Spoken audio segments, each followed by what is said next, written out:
Agar xakerlar biror akkauntingizni o'g'irlasa, ko'p kompaniyalar parol kimda bo'lsa, egasi o'sha deb sizga yordam berishdan bosh tortadi.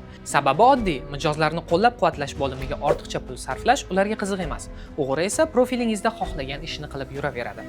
Lekin Steam akkauntingizni o'g'irlashsa, vaziyat butunlay boshqacha tus oladi. Valve uni qaytarish uchun butun boshli maxsus operatsiyani ishga tushiradi. Buning uchun qo'llab-quvvatlash xizmatiga o'z shaxsingizni, masalan, eski parollar, xarid cheklari yoki pasportingiz bilan isbotlashingiz kifoya. Shundan so'ng xakerning kuni bitti deyavering.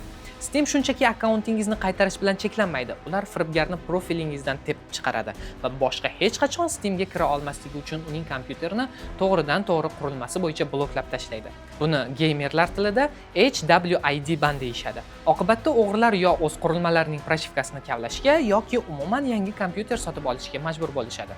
Shu sababli geymerlar orasida mashhur mem ham bor. Agar Steamga akkauntim o'g'irlandi deb yozsangiz, ular darhol bizning tezkor guruhimiz yo'lga chiqdi deb javob qaytarishadi. Sizning ham qachondir Steam yoki boshqa o'yindagi akkauntingizni o'g'irlashganmi? Izohlarda yozib keting.